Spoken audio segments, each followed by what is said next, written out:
新参者にすずらんの看板は重てえな。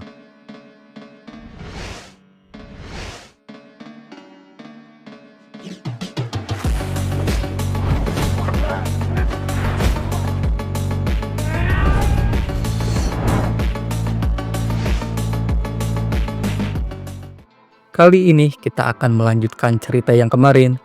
Daripada kita berbasa-basi, langsung saja kita ke alur ceritanya. Akhirnya Bulldog telah sembuh dari sakitnya, dan aliansi Kurotaki juga telah bersatu.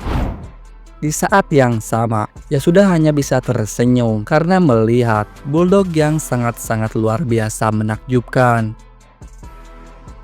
Andaikan Boya ada di sini, pasti akan bagus sekali. Dari kejauhan juga, Aramen melihatnya. Ryushin tidak bisa membayangkan jika temannya itu ada di sini juga, dan bagaimana keadaan Teru sekarang. Kemudian Yasuda bertanya, kenapa Boya tidak seperti Bulldog? Hiromi menjawab, tidak ada yang bisa merubahnya, dan Boya juga bukan tipe orang seperti itu. Boya lebih suka sendirian atau menghabiskan waktunya dengan wanita karena Boya ingin sembunyikan rasa malunya. Tetapi faktanya, Boya sangat peduli dengan teman-temannya, apalagi sama Bulldog. Mungkin dari luar, Boya kelihatan cuek, tetapi pada akhirnya, Boya tetap membantu mereka. Asal Yasuda tahu, di saat Yasuda sakit juga dan diserang oleh Arnamen, hanya dengan mendengarnya saja, membuat Boya sangat pucat. Mestinya tangan kanan Harumichi harus lebih tahu lagi hal itu. Hiromi juga tidak mengerti apa yang dipikirkan Yasuda sekarang. Tetapi Yasuda harus lebih baik lagi sebagai nomor 2 di sujuran. Kemudian mereka berdua berpapasan dengan murid Hausen. Hiromi yang teliti berkata di dalam hatinya, apa yang akan dilakukan Hausen dengan kameranya itu. Di tempat lain Masaru yang sedang berlari dan bertemu dengan Yasuda. Lalu Masaru bertanya, apa Yasuda melihat Bulldog? Yasuda menjawab, bukannya Kurotaki sedang mengadakan party. Baru saja mereka salaman, tiba-tiba Bulldog menghilang. Padahal kakinya itu belum sepenuhnya pulih dan telinga kirinya juga tidak bisa mendengar. Kemudian murid dari Takia memanggil Masaru karena dirinya telah menemukan Bulldog. Mereka bertiga pun langsung bergerak. Ternyata Bulldog sedang bersama sobatnya itu. Masaru mengajak Yasuda untuk jangan mengganggu mereka berdua. Yasuda hanya bisa tersenyum. Memang benar yang dikatakan Hiromi sebelumnya. Di saat Yasuda berjalan untuk pergi, tiba-tiba Yasuda berhenti karena melihat pasukan pembunuh dari Hausen.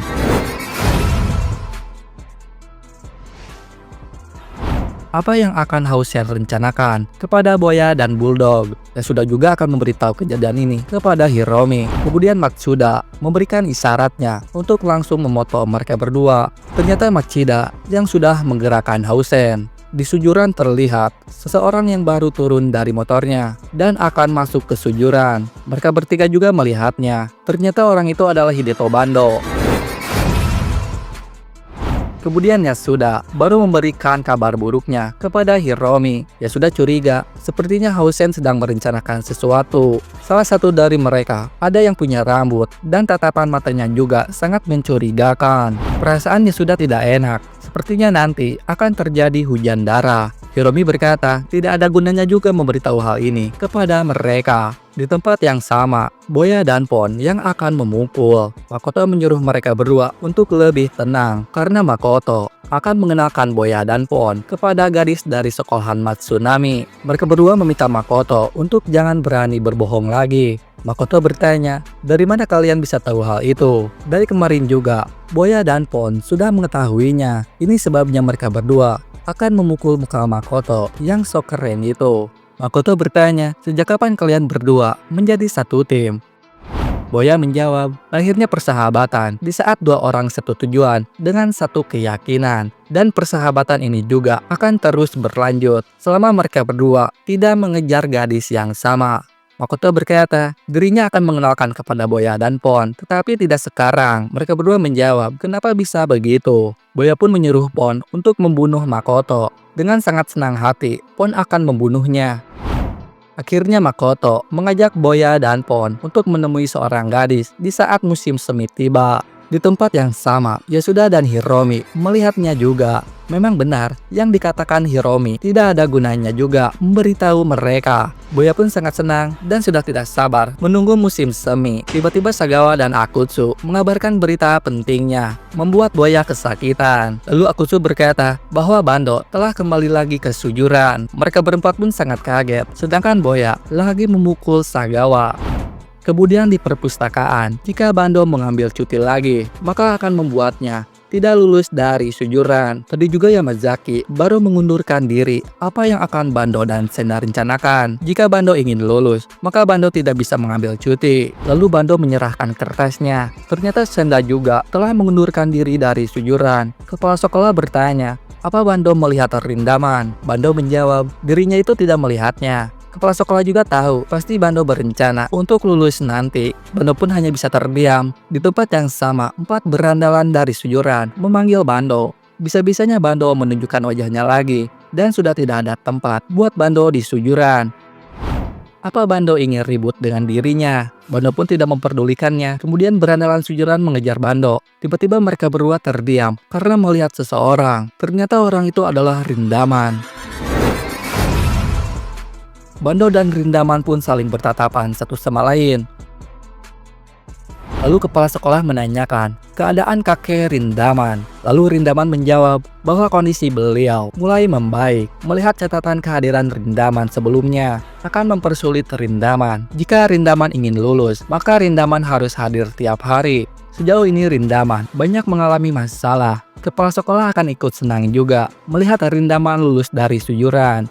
Rindaman pun baru sadar dengan perkataan kakeknya. Di atap terlihat Bando yang sedang memikirkan sesuatu. Lalu terdengar seseorang yang sedang bernyanyi. Ternyata orang itu adalah Boya Harumichi. Bando pun sangat kaget. Boya berkata, kirain Bando sudah lama mati. Seketika Bando baru ingat karena dirinya telah dikalahkan oleh Boya. Di saat tubuhnya terhempas ke aspal, Bando baru sadar karena dirinya itu sudah dihianati oleh Arnamen dan langsung cabut dari sana. Bando juga tidak punya kekuatan untuk ditunjukkan kepada Boya. Bando tidak akan lulus dulu sampai Bando menjadi sangat kuat. Lalu Bando akan menunjukkan kepada Boya dan semua orang. Sementara itu di Hausen, Matsuda yang menceritakan semua foto ini adalah ketua besar aliansi Kurotaki. Dan jangan sampai mengusik mereka. Jika Kurotaki melawan Hausen, maka Kurotaki akan menyusahkan mereka. Kemudian Matsuda berkata bahwa Kurotaki tidak ada apa-apanya. Hausen juga tidak usah repot-repot melawannya, karena tujuan utama Hausen adalah Boya Harumichi dan sujuran. Selain foto yang ada di sana, ada satu orang lagi yang tidak pernah masuk ke sujuran, dan Hausen juga tidak punya fotonya. Matsuda pikir akan menjadi hambatan terbesar untuk Hausen. Ternyata yang dimaksud Matsuda itu adalah Rindaman. Dan Rindaman juga petarung terhebat sepanjang sejarah sujuran. Toshiba berkata, persetan dengan Rindaman, karena Rindaman hanya murid sekolahan biasa dan tidak ada yang harus ditakutkan. Tadashi menjawab, yang dikatakan Toshiba itu benar, karena Rindaman hanya rumor belaka. Apa Hausen pernah melihat Rindaman bertarung? Gimana Hausen bisa tahu rumor itu benar? Pressman paling gila dari Hausen, yaitu Hideyuki, hanya bisa tersenyum. Kemudian Machida menyuruh mereka untuk tenang saja. Selama Hausen tidak menyentuhnya, maka Rindaman tidak akan bergerak, dan di akhir nanti Hausen akan membantainya. Matsuda berkata bahwa target utama Hausen adalah Boya Harumichi. 2 hari kemudian, tiba-tiba Boya menyerang Bulldog dengan kepalanya. Membuat Boya sangat kesakitan karena kepala Bulldog sekeras batu. Boya berkata, ngapain Bulldog memanggil dirinya lagi? Hanya untuk mengatakan hal bodoh kayak begitu. Pun menyuruh mereka berdua untuk berhenti berkelahi. Jadi siapa yang akan dipilih oleh Bulldog untuk menjadi wakil pemimpin Kurotaki? Bulldog pun tidak begitu jelas mendengar perkataan dari Pon itu. Lalu Pon berteriak. Kemudian Bulldog baru mengerti. Boya juga sadar, pasti telinga kiri Bulldog tidak bisa mendengar. Ternyata Bulldog memilih Takanashi Osamu untuk menjadi wakil pemimpin Kurotaki. Bulldog juga meminta kepada mereka untuk memperlakukan Osamu seperti kalian berdua kepada dirinya. Dan apa yang terjadi di sujuran sekarang? Lalu Pon menceritakan apa Bulldog tahu Makoto, dan Mako juga sudah berkencan dengan gadis dari sekolahan Matsunami. Bulldog pun sangat kaget setelah mendengar perkataan Pon barusan. Bulldog yang marah berkata, apa yang telah terjadi di dunia ini, dan menyuruh mereka berdua untuk bilang kepada Makoto Sugihara. Lain kali kalau Bulldog bertemu dengan Makoto, Bulldog akan membunuhnya. Tetapi jika Makoto tidak ingin mati, maka Makoto harus mengenalkan Bulldog kepada gadis dari sekolahan Matsunami itu. Lalu Bulldog mengabarkan berita buruknya bahwa aliansi Kurotaki telah menemukan pasukan skinhead yang sedang berkeliaran di sekitaran ini dan menyuruh mereka berdua untuk berhati-hati mengingat sejarah kelam antara Sujuran dan Hausen. Boya yang tidak tahu bertanya, apa Hausen itu? Pon menjawab, pokoknya Hausen sangat berbahaya. Kemudian Bulldog pun cabut dari sana. Pon bertanya, apa yang telah terjadi kepada Bulldog? Boya menjawab, sepertinya telinga kiri Bulldog tidak bisa mendengar. Pon berkata, jadi sekarang dirinya harus berteriak jika sedang berbicara dengan Bulldog. Boya pun menyuruh Pon, lain waktu kalau Pon bertemu dengan Bulldog, jangan merasa kasihan kepadanya, karena bisa menyakiti perasaan Bulldog. Boya berkata di dalam hatinya, kenapa Bulldog merahasiakan hal itu, dan kenapa juga cuacanya tiba-tiba seperti ini. Lalu Pon akan mengambil motornya dan menyuruh Boya untuk menunggunya sebentar. Kemudian hujan pun turun, seolah-olah sedang menangis. Di tempat yang sama, ada seseorang yang sedang berjalan kaki. Ternyata orang itu adalah Machida Katsutoshi. Boya pun bertanya, ada urusan apa Machida dengan Boya? Machida menjawab, dirinya ada di sini karena ingin membunuh Boya, dan pasukan pembunuh dari Hausen langsung mengepungnya. Di tempat lain, Pon yang sedang dihajar oleh Toshiba. Terlihat kondisi Pon juga yang sudah sangat-sangat berantakan. Pon berharap semoga tidak terjadi apa-apa kepada Boya Harumichi.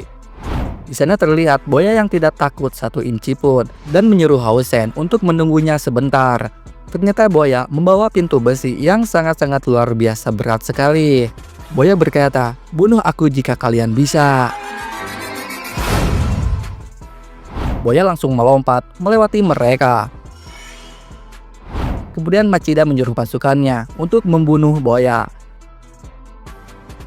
Lalu Boya berlari secepat Boya bisa, tetapi jalannya telah dihadang oleh pasukan Hausen dan melayangkan tongkatnya.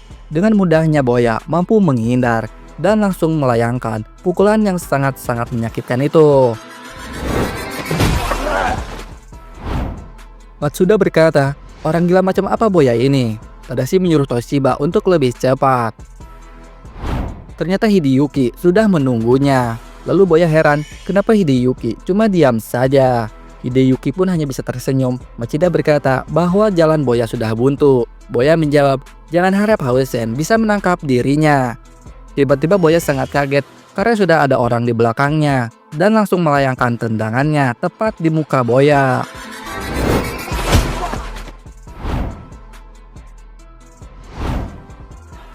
Membuat Boya terlempar sampai ke bawah. Di tempat lain, Pon yang baru sadar dari pingsannya. Seketika Pon terdiam karena dirinya itu masih tidak percaya apa yang telah Pon lihat sekarang. Kemudian berita kekalahan Boya telah menyebar kemana-mana. Saya sendiri tidak bisa terima kekalahan Boya begitu saja, karena Hausen mengalahkan Boya dengan cara yang sangat-sangat kotor sekali. Di tempat lain, Masaru yang mengajak Marukaku untuk langsung bergerak.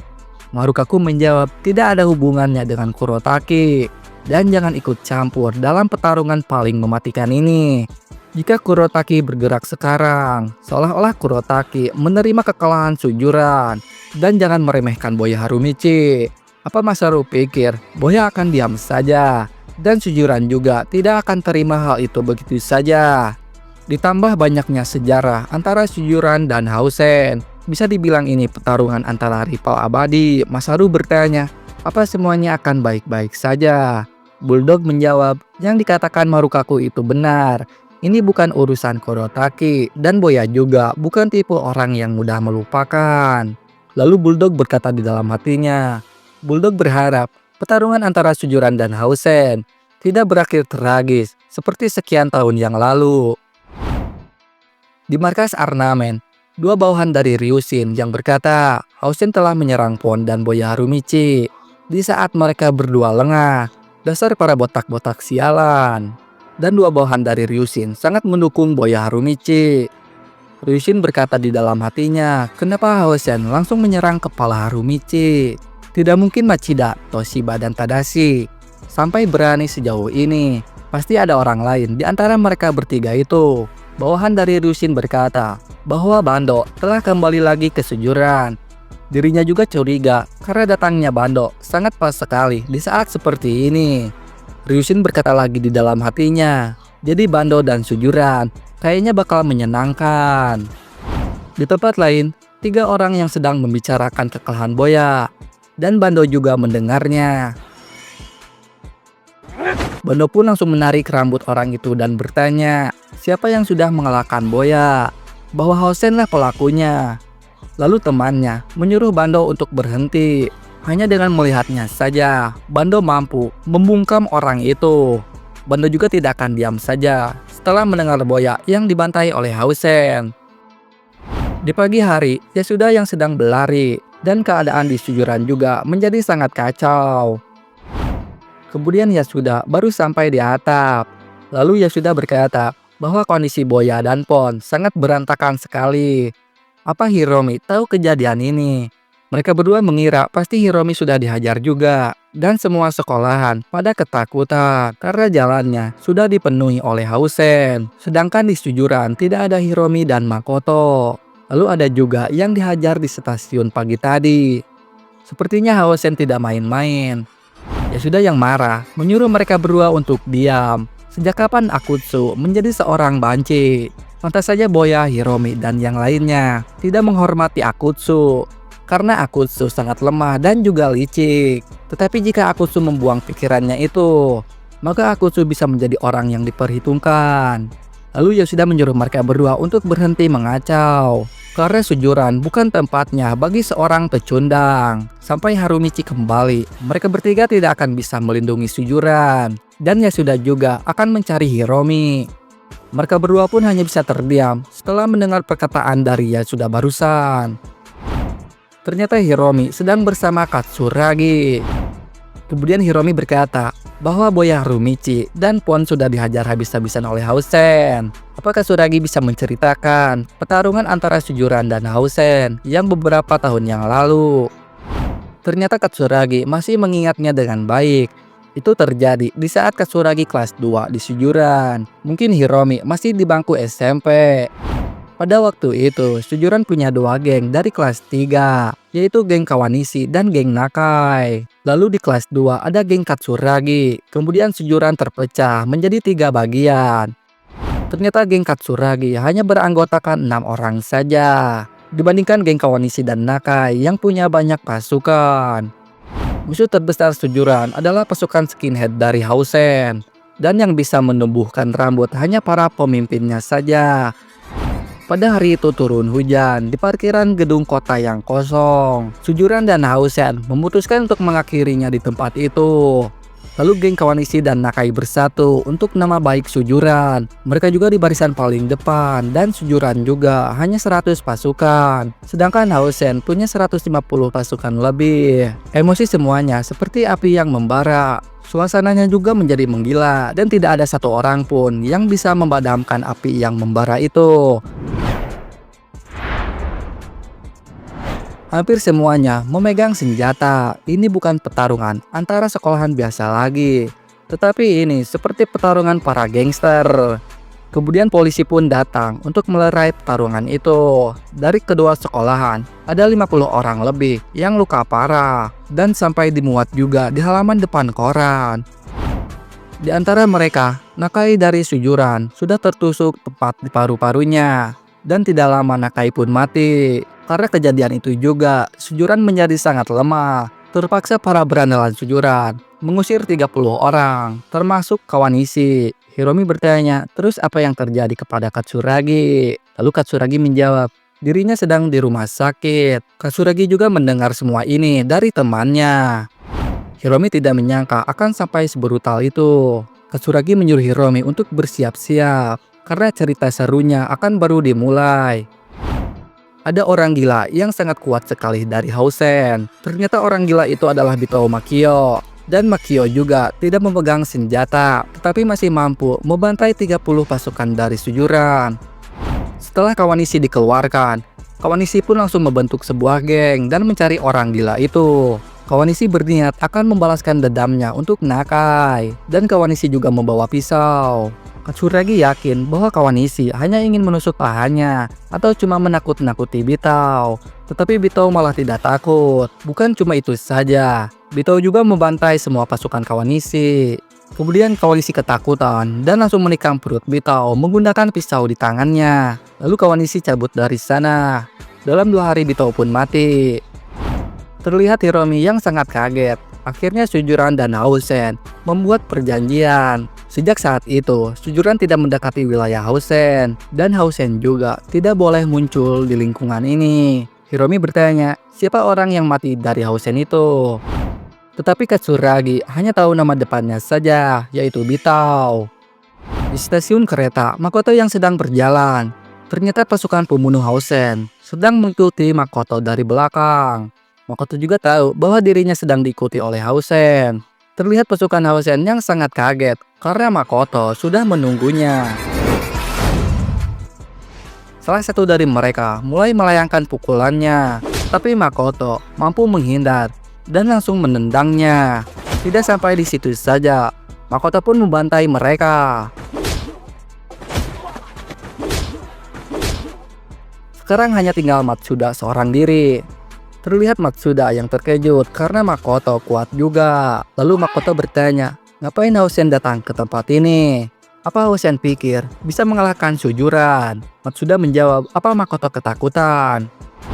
Kemarin Hausen juga telah membantai teman Makoto, yaitu Boya dan Pon. Bersiap-siaplah sujuran, karena perang baru saja dimulai, dan ini giliran Makoto untuk mati. Matsuda pun langsung menendang Makoto.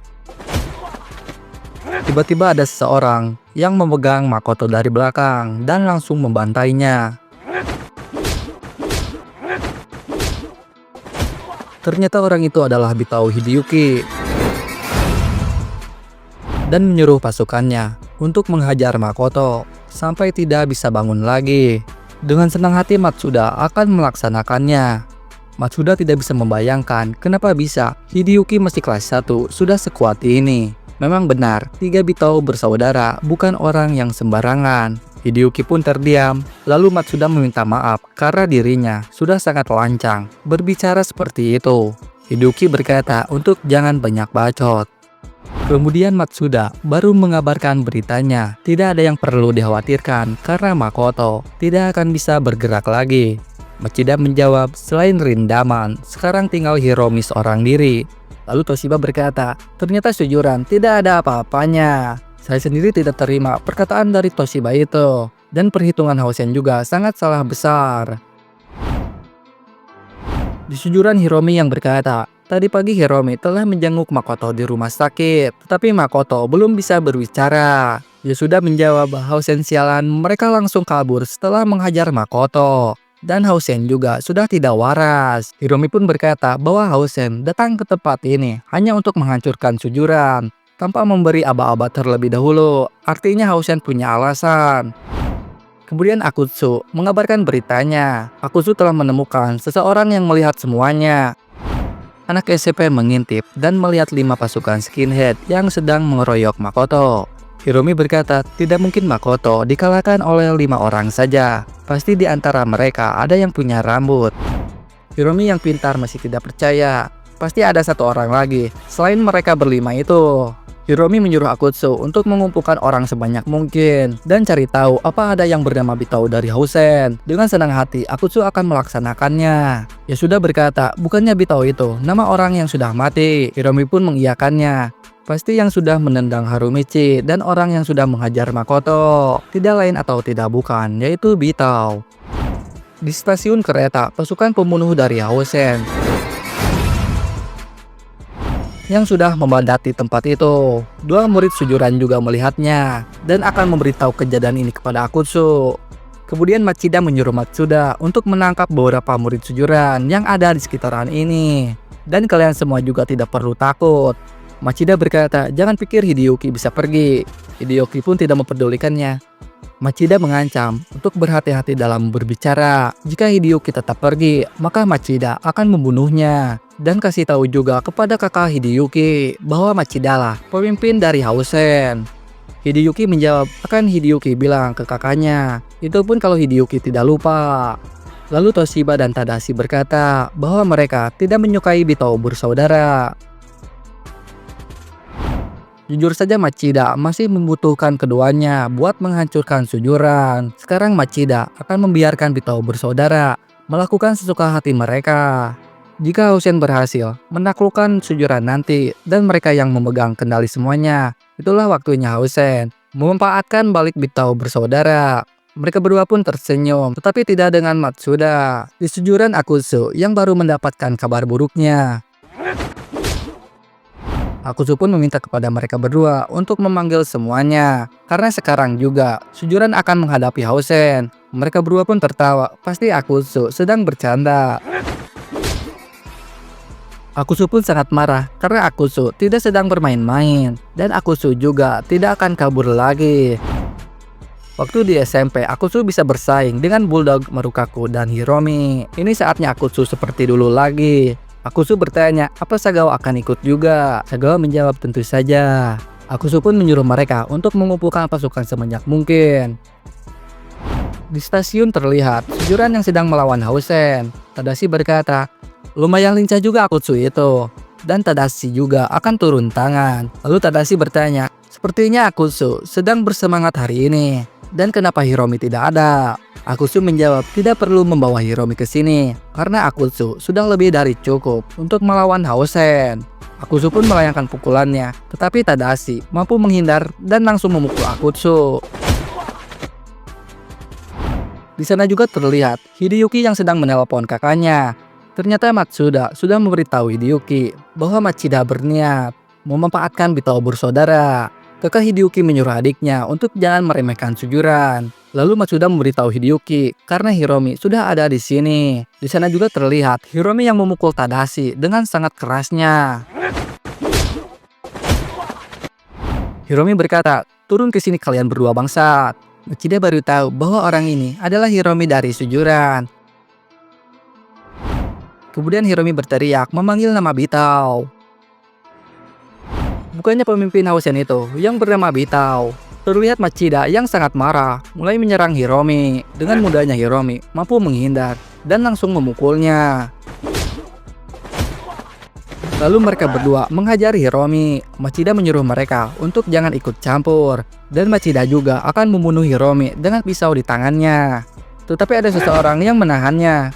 Dengan sangat brutal langsung menyayat muka Machida. Tidak ada kata ampun lagi. Orang itu pun langsung memukul Machida. Ternyata orang itu adalah Hideto Bando. Di sana juga terlihat Hideyuki yang berkata, memang benar yang dikatakan kakaknya karena Hideyuki sudah meremehkan sujuran. Kemudian di rumah sakit terlihat dokter yang sedang mencegah Boya untuk jangan kemana-mana dulu. Boya berkata dirinya punya urusan sangat penting yang harus Boya bereskan. Dokter pun menjawab harus berapa kali dokter memberitahunya bahwa tulang rusuk Boya sudah retak. Selain itu sudahlah. Pokoknya Boya tidak boleh kemana-mana dulu. Boya memohon apa tidak ada sesuatu yang bisa menyembuhkan Boya dalam 2 jam. Apa di rumah sakit ini tidak ada dokter pintar seperti Blackjack? Lalu dokter meminta tolong kepada seseorang untuk menahannya agar Boya bisa diam. Hideyuki yang bertanya kepada Matsuda siapa orang itu. Matsuda menjawab bahwa orang itu adalah Hideto Bando. Bando juga salah satu anggota Porking dari Arnamen dan pernah menguasai sujuran sebelum kemunculan Boya. Di tempat lain Rindaman yang akan masuk ke rumah sakit. Di dalam terlihat bahkan 3 dokter sekalipun tidak bisa menahan Boya. Hebatnya Boya masih mampu menyerang dokter. Kemudian Rindaman menyuruh Boya untuk jangan bikin kekacauan. Karena kepala sekolah Syujuran kenal dekat dengan direktur di rumah sakit ini. Boya pun menyuruh Rindaman untuk jangan ikut campur. Salah satu dokter berkata, sepertinya ada kesalahan pada diagnosanya. Mereka berdua menjawab itu tidak mungkin. Karena bukan kesalahan diagnosa yang parah. Tetapi Boya sendirilah yang sudah gila. Kemudian Rindaman menyerang Boya menggunakan kepalanya. Rindaman berkata, sekarang Boya bisa lebih tenang. Di stasiun terlihat Bando yang berkata sudah lama tidak bertemu dengan Toshiba dan Tadashi. Jadi 3 pecundang ini yang memimpin Hausen. Toshiba mulai menyerang Bando, tetapi Bando mampu menghindar dan langsung memukulnya. Hiromi berkata dirinya lah yang akan membantai Tadashi.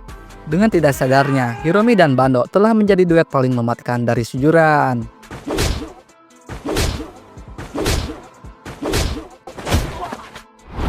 Mereka berdua pun terdiam karena melihat Bita Hideyuki yang baru turun tangan. Lalu Toshiba dan Tadashi berkata, kenapa Hideyuki hanya diam saja? Dengan sangat brutalnya, Hideyuki langsung membantai mereka berdua.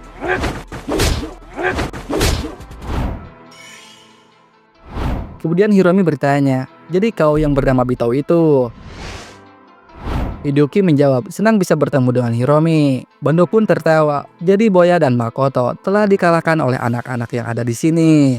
Matsuda berkata, dirinya mendengar suara anjing kampung. Dan dari mana suara itu berasal? Dengan cepatnya Bando langsung memukul Matsuda. Lalu Hideyuki menenangkan Matsuda. Karena mereka punya tamu yang tidak diundang, yaitu polisi. Dan bakal menyusahkan posisi keduanya. Untuk sementara, pertarungannya sampai di sini saja. Kemudian Hideyuki akan menghadapi Hiromi dan Bando dalam seminggu. Jam 4 siang di bawah jembatan Ohkawa. Hideyuki juga yang akan menunggu duluan di sana. Sampai di sini dulu alur ceritanya. Bagian berikutnya kita akan menampilkan yang menarik.